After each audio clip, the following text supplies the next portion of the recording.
सुबह के 4 बजे का समय था। गांव के सभी लोग गहरी नींद में थे।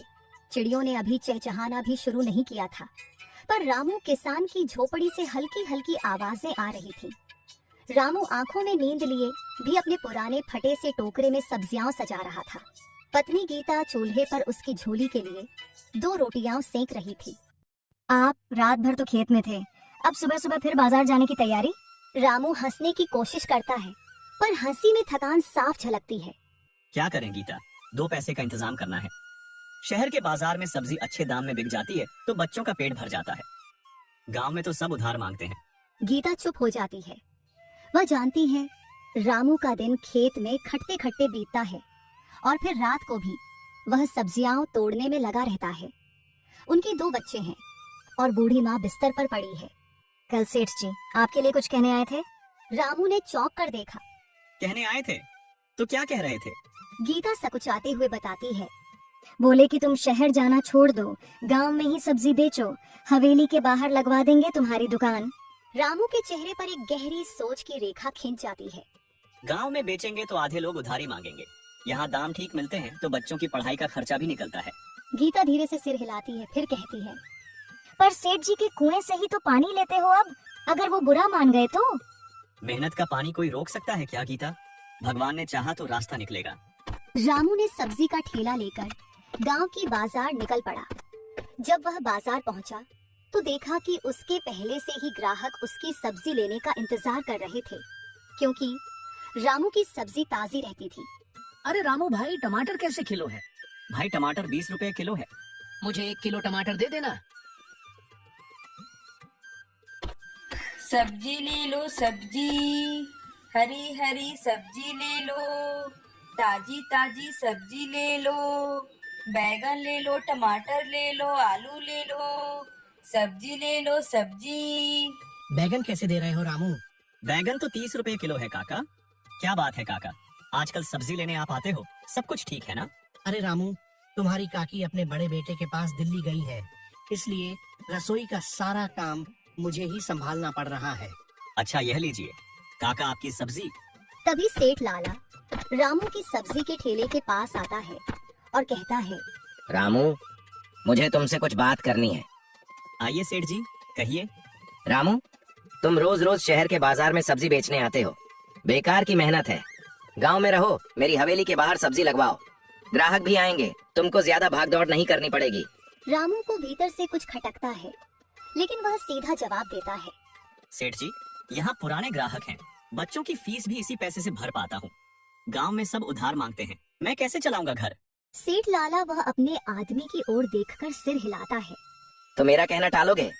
ठीक है, अब से तुम्हारे लिए मेरे कुएं का पानी भी बंद, खुद जुगाड़ करो। रामू हक्का बक्का रह जाता है। ऐसा मत कहिए सेठ, अगर पानी नहीं मिली तो मेरी सारी सब्जियां सूख जाएगी और फिर मैं अपने घर कैसे चलाऊंगा? मेरे घर में मेरी बूढ़ी माँ है जो हमेशा बीमार रहती है, थोड़ा रहम करो सेठ।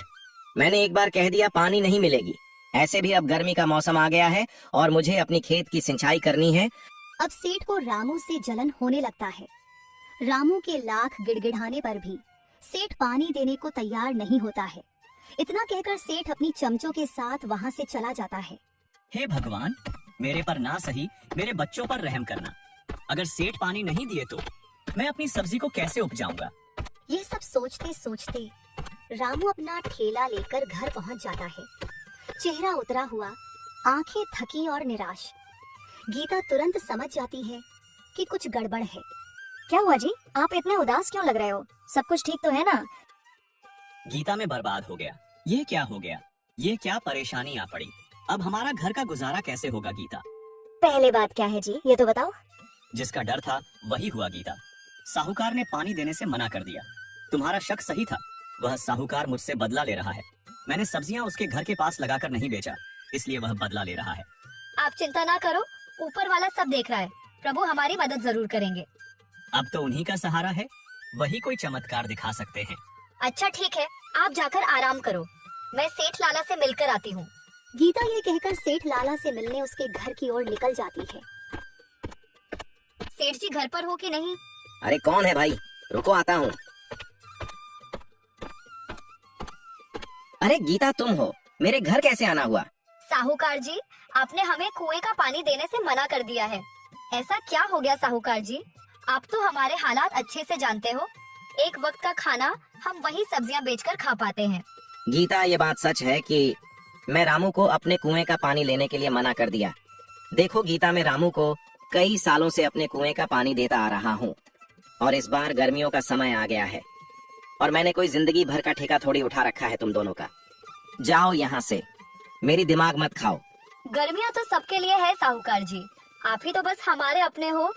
ऐसा मत करिए, भगवान के लिए दया करिए साहूकार जी।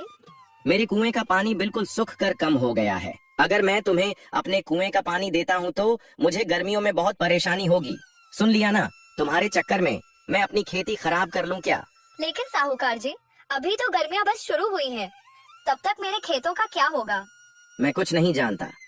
मैं रामू को भी कहा था कि यह तुम्हारी समस्या है।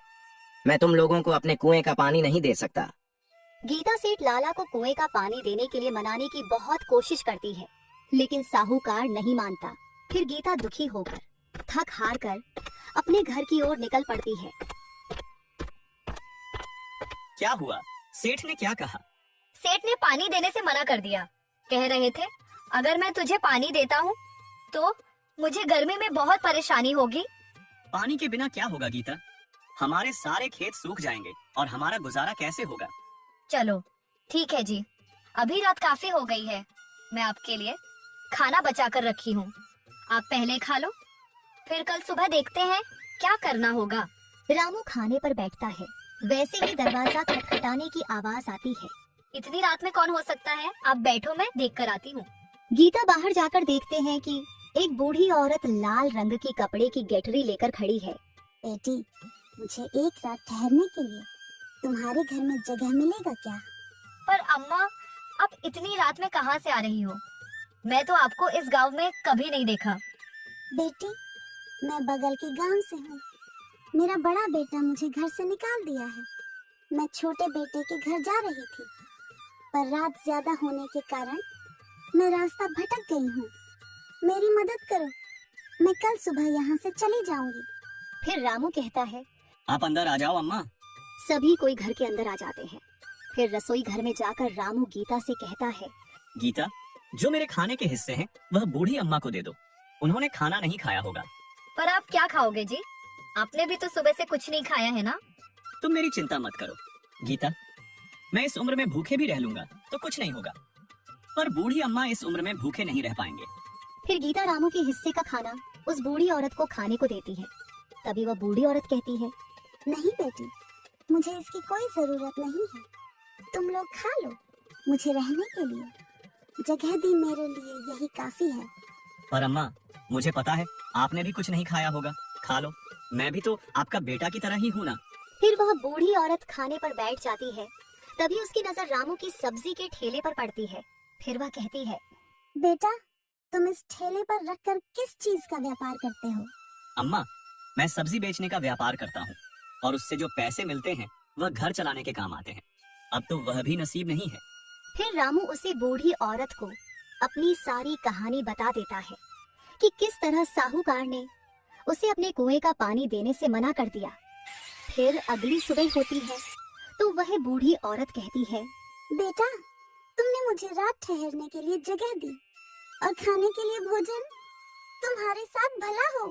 इतना कहकर बूढ़ी औरत अपनी ग्रेठरी में से एक जादुई पाउडर निकाल कर देती है और रामू से कहती है, बेटा, यह लो पाउडर, इसे तुम अपने खेत में जाकर सब्जियों पर छिड़क देना। तुम्हारी सारी सब्जियां ताजी और हरी भरी हो जाएगी। रामू उस पाउडर को बूढ़ी अम्मा से ले लेता है और फिर बूढ़ी अम्मा वहाँ से चली जाती है। रामू खुशी खुशी वह पाउडर लेकर अपने खेत में चला जाता है और सारी सब्जियों पर छिड़क देता है। पाउडर छिड़कने के साथ सारी सूखी सब्जियां हरी और ताजी हो जाती है। देखो गीता, ये सच में जादुई पाउडर है। पानी न मिलने के कारण हमारी सारी सब्जियां सूखी पड़ गई थी, अब सारी की सारी ताजी हो गई है। हाँ जी, यह तो सच में जादुई पाउडर है। अब जल्दी से सब्जियां तोड़कर बाजार में बेच आओ। फिर रामू सब्जियां तोड़कर बाजार में बेचने चला जाता है। रामू को सब्जियां बेचते देख साहूकार के आदमी चौंक जाते हैं और साहूकार से जाकर कहते हैं, मालिक मालिक, गजब हो गया मालिक। क्या हो गया पिंटू, तुम ऐसे क्यों कह रहे हो? मालिक, मैं आज रामू को बाजार में सब्जी बेचते देखा और उसकी सब्जियां सभी कोई खरीद भी रहे थे। आपने तो रामू को अपने कुएं का पानी देने से मना कर दिया था ना, फिर यह कैसे हो गया? हाँ पिंटू, मैंने अपने कुएं का पानी देने से तो मना कर दिया था, और मैं कल उसके खेत में जाकर देखा भी था। उसकी सारी सब्जियां सूखी पड़ गई थीं। कहीं रामू मेरे कुएं का पानी रात में चोरी चुपके लेकर अपनी सब्जियां पटा तो नहीं लेता। मुझे इसका पता करना ही होगा। मालिक, अगर रात में आपके कुएं से पानी चोरी करके सब्जियों को पटाया होगा तो उसके खेत अभी गीले होंगे। चलिए चलकर देखते हैं। हाँ पिंटू, तुम सही कह रहे हो, चलो चलते हैं। पिंटू, अगर रामू के खेत गीले होंगे तो रामू का खैर नहीं। ऐसे आपस में बात करते हुए वे लोग खेत की तरफ चल पड़ते हैं। वहाँ पहुँचते ही देखते हैं कि रामू के खेत तो पूरे सूखी हैं, जैसे उन्होंने कल देखा था। यह देखकर साहूकार बहुत आश्चर्य में पड़ जाता है। पिंटू, इसके खेत तो पूरे सूखे हैं और सब्जियां भी नहीं हैं। इसका मतलब सब्जियां तो खेत में से ही तोड़कर बेच रहा है, पर उन्होंने अपनी सूखी सब्जियों को ताजा कैसे किया? अब बात सीरियस हो गया है पिंटू। अब मुझे रामू को हमेशा अपनी निगरानी में रखना होगा। आखिरकार यह सब्जियां कैसे बाजार में बेच रहा है? अब हमेशा साहूकार और उसके नौकर दोनों रामू पर नजर रखने लगते हैं। उधर रामू सब्जी बेचकर अपना घर पहुंचता है और अपनी पत्नी गीता से कहता है, लो गीता, आज की कमाई गर्मी ज्यादा बढ़ गई है। तुम इन पैसों से कल एक पंखा खरीद कर ले आना। हाँ जी, पंखा तो खरीद कर ले आऊंगी, पर क्या आपने सोचा है आज तो बूढ़ी अम्मा के जादुई पाउडर से हमारी सब्जियां ताजी हो गई और उन्हें बाजार में आप बेच आए। पर आप कल क्या करोगे? और कल के लिए तो कोई सब्जियां भी नहीं बची। एक काम करता हूँ गीता, वह जो हमारे खेत में सूखे कुएं पड़े हैं ना, उसे मैं फिर से एक बार और खुद कर देखता हूँ। शायद अंदर और पानी निकल आए। हाँ जी, ये सही रहेगा, पर कल मैं आपके साथ चलूंगी। दोनों मिलकर कुएं की खुदाई करेंगे तो जल्दी हो जाएगा।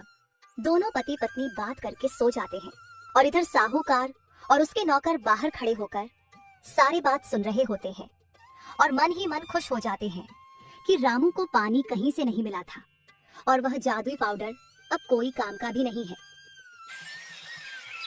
अगली सुबह होते ही साहूकार और उसके नौकर दोनों रामू से पहले उसके कुएं के पास आ जाते हैं।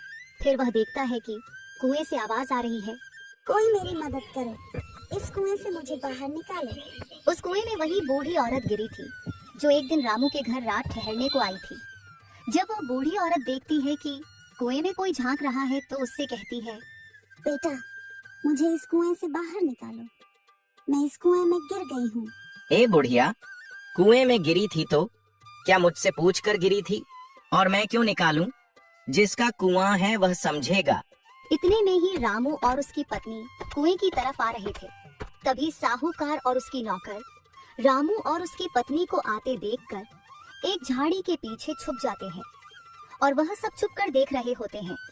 और इधर रामू और उसकी पत्नी कुएं में उस बूढ़ी औरत को गिरा देखकर कुएं से निकाल देते हैं और कहते हैं, अम्मा, आप इस कुएं में कैसे गिर गई?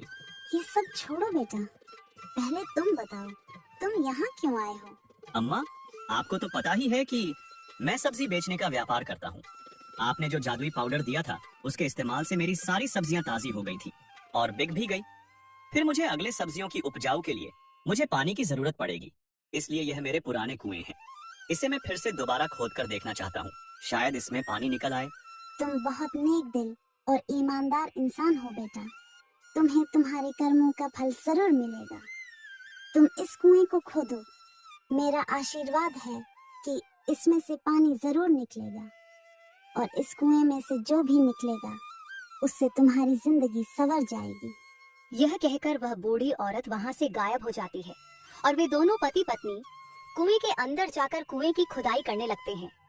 खुदाई करते करते पानी फिर भी बाहर नहीं आता। गीता, शायद अब पानी नहीं निकलेगा।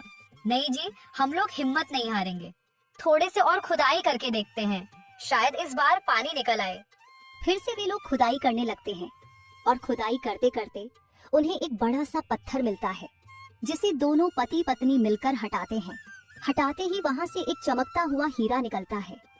गीता जैसे ही हीरे को उठाती है तो उसी जगह से पानी निकलने लगता है। अजी, ये तो हीरा ही है, भगवान आपका लाख लाख शुक्र हो। हाँ गीता, मुझे तो लगता है ये सब उसे बूढ़ी अम्मा का चमत्कार है। मेरे कुएं में पानी निकल आया मैं अब अपनी खेतों की सिंचाई अब अच्छे से कर सकूंगा। बूढ़ी अम्मा ने कहा था हमें हमारे कर्मों का फल जरूर मिलेगा। अब आप इन हीरा का क्या करेंगे? गीता, इस पर मेरा अधिकार नहीं है। मैं इस हीरे के पैसे से गरीबों की मदद करूंगा और कुछ पैसे अपने लिए भी बचा कर रखूंगा। गीता भावुक होकर सिर हिलाती है। झाड़ियों के पीछे छुपकर सेठ लाला और उसका नौकर सारी बात सुन रहे थे। सेठ के चेहरे पर लालच की लहर दौड़ती है। अगर ये हीरा मेरे हाथ लग जाए तो मैं करोड़पति बन जाऊंगा। इस गंवार को क्या जरूरत। रात के अंधेरे में जब रामू और गीता सो रहे होते हैं, सेठ अपने नौकरों के साथ चुपके से झोपड़ी में घुस जाता है। हीरे को टेबल से चुरा लेता है। सुबह जब गीता उठती है तो देखती है कि टेबल पर हीरा नहीं है। रामू, हीरा हीरा नहीं है। रामू की आंखों में आंसू आ जाते हैं। भगवान, ये कैसी परीक्षा ले रहे हो? हमने किसी का बुरा नहीं किया, फिर ये हमारे साथ क्यों? अब देखता हूँ कौन बनता है गांव का राजा। इस हीरे से मैं सब कुछ खरीद लूंगा। रामू जैसे गरीब अब मेरे सामने झुकेंगे। धीरे धीरे रामू को कुएं में से मिले हीरे चोरी हो जाने की बात पूरे गांव में फैल जाती है। रामू अपने चोरी होने वाले हीरे की बात मुखिया के सामने रखता है। मुखिया गांव के चौपाल पर गांव के सभी लोगों को बुलाया। वहां पर सेठ लाला भी घमंड में आकर खड़ा हुआ। तुम्हारा हीरा चोरी हो गया, तुम्हें किसी पर शक है? रामू चुप रहा। उसने किसी का नाम नहीं लिया। मुखिया जी, मैं कल सेठ लाला के नौकर को रामू के घर के पास झाड़ियां में छिपा हुआ देखा था। हाँ, मैंने भी सेठ जी के नौकर को रामू के घर तरफ जाते देखा था। सेठ के नौकर डर के मारे आगे आ गए। मुखिया जी, हमें सेठ जी ने ही भेजा था। हीरा उन्होंने ही चुरवाया। हम तो हुक्म के गुलाम थे। रामू और गीता आंखों में आंसू लिए खड़े थे। सेठ का चेहरा एकदम पीला पड़ गया। अब बचने का कोई रास्ता नहीं था। रामू, जिसने तुम्हारा हक छीना वो आज सबके सामने शर्मिंदा है। अब यह पंचायत फैसला सुनाती है। सेठ का कुआं अब पूरे गांव के लिए खुला रहेगा। माफ कर दो मुखिया जी, लालच ने मेरी अक्ल पर पर्दा डाल दिया। नहीं सेठ, तुमने किसी के घर में जाकर चोरी करवाया। कल तो तुम किसी को लालच में आकर जान मार दोगे, इसलिए तुम्हें माफी नहीं मिलेगी। गांव वालों मारो सब इसको मिलकर। फिर सभी गांव वाले सेठ और उसकी नौकर को मिलकर अच्छे से पिटाई करने लगते हैं और उधर रामू हीरे को लेकर अपने घर चला जाता है और उसे हीरे से गांव के गरीब लोगों को मदद करने लगता है। इस कहानी से यह शिक्षा मिलती है कि लालच से मिली चीज कभी टिकती नहीं और सच्चाई देर सवेर पूरी दुनिया के सामने आ ही जाती है।